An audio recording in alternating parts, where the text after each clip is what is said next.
था, जिसकी वजह से उनको ब्लैडर का कैंसर हो सकता है, उनको लिवर का कैंसर हो सकता है और उनको किडनी का कैंसर भी हो सकता है। 그리고 다 놓은 줄 알고 옷을 딱 올려서 돌아섰는데 그때 또 질병이고 또 나옵니다. और कई बार ऐसा होता है कि उनको लगता है कि मैं पेशाब कर चुका हूँ, मेरा फिनिश हो चुका है, और जब वो अपने कपड़े समेट कर जाना शुरू करते हैं तो कई बार उनका पेशाब जो है वो उनके कपड़ों में ही निकलना शुरू हो जाता है। 그러니까 속옷에서 항상 냄새가 나고 지저분 하지요. और इसी की वजह से उनको गंदगी का सामना करना पड़ता है। 바로 여성분들의 그런 질병과 남성분들의 그 질병을 치료하는 것 역시적으로 뜸질 리치룩입니다. और इन सभी बीमारियों से लड़ने के लिए हम आपके लिए जल्द से जल्द कत्तम की मशीन आपके लिए मुहैया करवा रहे हैं। 여러분들 혹시 내가 쓰러져서 똥오줌을 받아내는 신세가 됐다라고 한번 생각을 해보시기 바랍니다.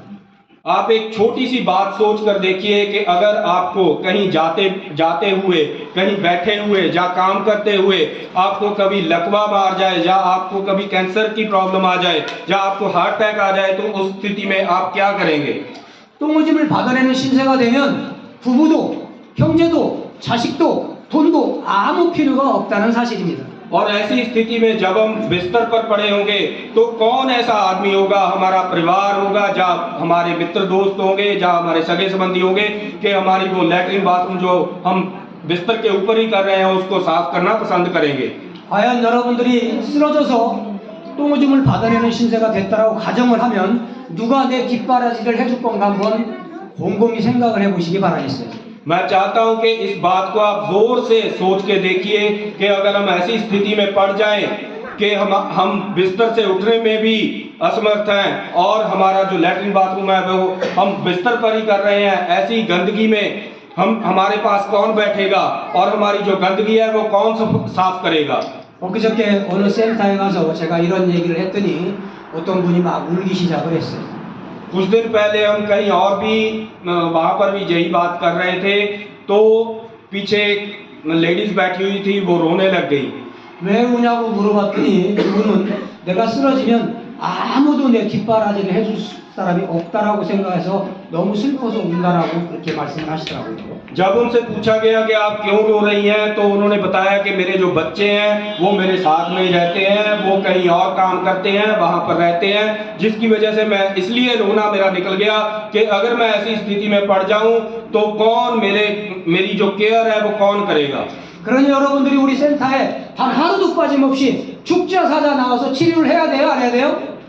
मैं आपसे पूछना चाहता हूं कि इस ऐसी स्थिति से बचने के लिए क्या आपको रोज यहाँ आकर थेरेपी लेनी चाहिए या नहीं लेनी चाहिए? लेनी चाहिए। 내 건강은 누가 지켜줘요?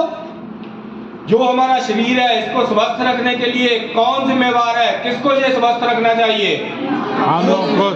여러분들 스스로 지켜야 돼요. 여기만 나오면 절대 그런 일이 없어요. और मैं वादा करता हूं और ये दावा करता हूं कि अगर आप रोज यहाँ आकर अपने सगे संबंधियों के साथ भी यहाँ आकर अब हमारी थेरेपी लेते रहेंगे तो ऐसा कोई भी आदमी नहीं होगा यहाँ के इलाके में जिसको कोई भी बीमारी लग जाए। और मैं आपसे ये वादा करता हूँ कि हमारी जो थेरेपी है वो आप सभी को स्वस्थ रखने में सहयोगी होगी। 여러분들 그런데요, 우리 센터에 오셔서 건강해지시면 제가 원하는 게 한 가지가 있어요. और मैं आपसे एक बात और करनी चाहता हूं कि आप यहाँ पर रोज यहाँ आकर जो आप थेरेपी ले रहे हैं क्या उसका फायदा आप दूसरों को पहुंचाना चाहते हैं या नहीं? 여러분들이 그건 뭐냐면 나만 건강하면 되겠어요? क्या आप चाहते हैं कि बस हम ही स्वस्थ हो जाएं? नहीं। 이웃집에 혹시 건강하지 못한 분들이 계시면 같이 좀 얘기를 해서 여기 모르시는 분들도 같이 나오셔서 꼭 치료를 받기를 바라겠습니다.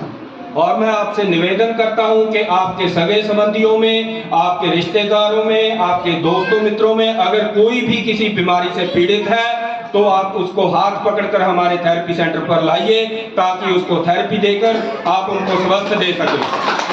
아셨죠? क्या आपको समझ लग गई? 네, 여러분들 여기 우리 센터장님과 우리 사부님이 사람이 좋아요, 나빠요?